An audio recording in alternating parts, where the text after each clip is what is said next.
పాత్రికేయ మిత్రులకి నమస్కారాలు.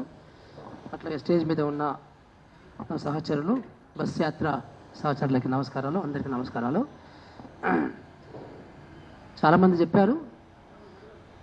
ఒకటి అర్థమైంది ఏంటంటే, చాలా క్లియర్గా బీజేపీ కార్యకర్తలు యథారాజా తదా ప్రజలాగా వాళ్ళ పెద్ద బాస్ నరేంద్ర మోడీ గారు అప్రజాస్వామిక వ్యక్తిలాగా ప్రొజెక్ట్ చేసుకుంటున్నారు. దాన్నే కింద వరకు ఫాలో అయిపోతున్నారు.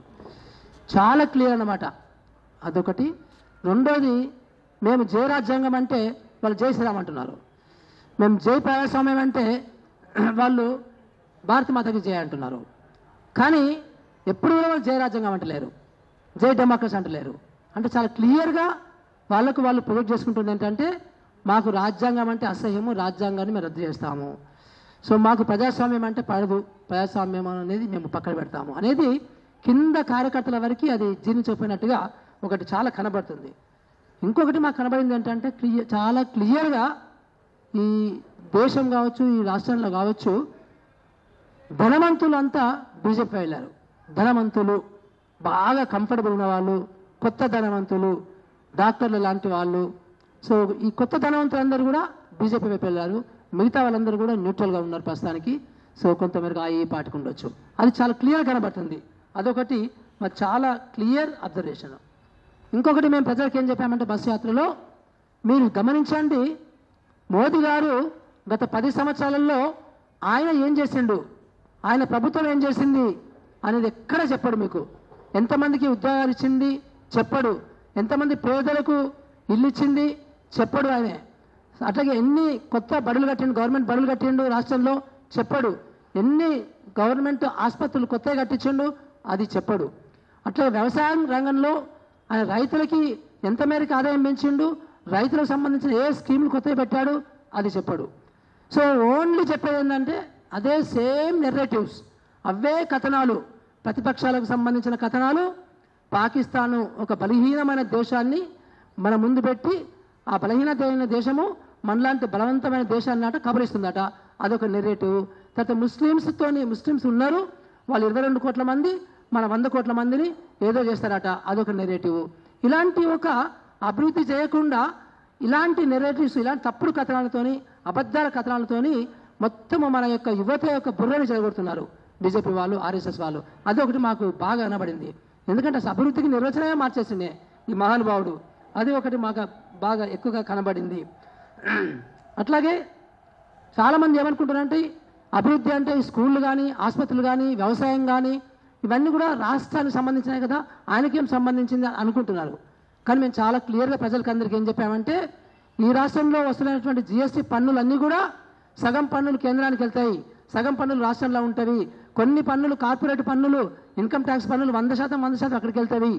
దీని అర్థం ఏంటంటే, చాలా క్లియర్ కట్గా బీజేపీ గవర్నమెంట్కి, కేంద్ర ప్రభుత్వానికి కూడా చాలా సమానమైన బాధ్యత ఉంది. ముఖ్యంగా విద్యారంగము, వైద్య రంగము రాజ్యాంగంలో ఉమ్మడి బాధ్యత.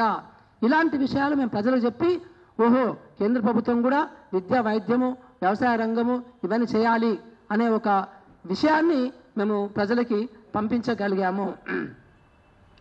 చివరగా ఏంటంటే, ఈ బీజేపీ వాళ్ళు గత 10 సంవత్సరాల నుంచి ఏం చేశారు అనే విషయాలని ఎక్కడా కూడా వాళ్ళ అడ్వర్టైజ్మెంట్లో చెప్పరు.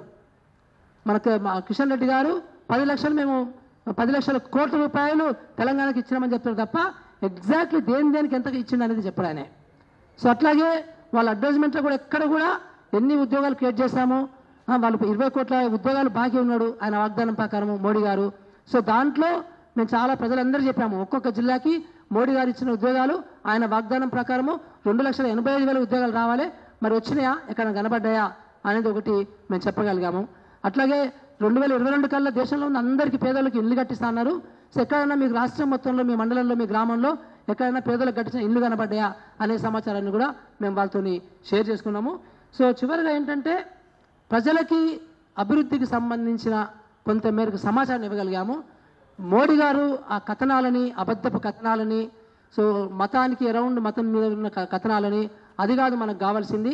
అది ఎప్పుడు మనకు ఉంటుంది, మన మతం మన గుండెలో ఉంటుంది, కానీ అభివృద్ధి అనేది ముఖ్యము అనే అంశాలని ప్రజల మధ్యలోకి మేము ఈ బస్ యాత్ర ద్వారా కొంచెం గట్టిగానే పంపగలిగాము. మీ అందరికీ ధన్యవాదాలు. థ్యాంక్ యూ మురళి గారు. పరిస్థితి ఏ విధంగా ఉంది ఈ 11 రోజుల పర్యటనలో?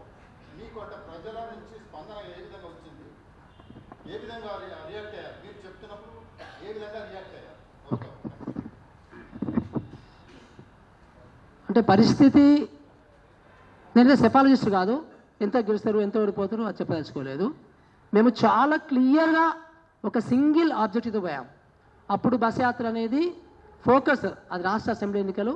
అప్పటికి 9.5 సంవత్సరాలు పరిపాలన చేసినటువంటి కేసీఆర్ని, ఆయన దుర్మార్గ పాలనని, అవినీతి పాలనని, అసమర్థ పాలనని, అహంకారమూర్తి పాలనని, అసమర్థ పాలనని కూలగొట్టడానికి అప్పుడు బస్ యాత్ర చేపట్టాం. అప్పుడు కూడా మెసేజ్ చాలా క్లియర్గా ఉండింది. ఇప్పుడు పార్లమెంట్ ఎన్నికలు, ఇది ప్రధానంగా కేంద్ర ప్రభుత్వానికి సంబంధించిన ఎన్నికలు. సో గత 10 సంవత్సరాల నుంచి పరిపాలిస్తున్నటువంటి నరేంద్ర మోడీ పరిపాలనలో ఏం జరిగింది, ఏం జరగలేదు, ఏం చేసి ఉండాల్సింది అనే అంశాలని మేము చెప్పామన్నమాట క్లియర్గా.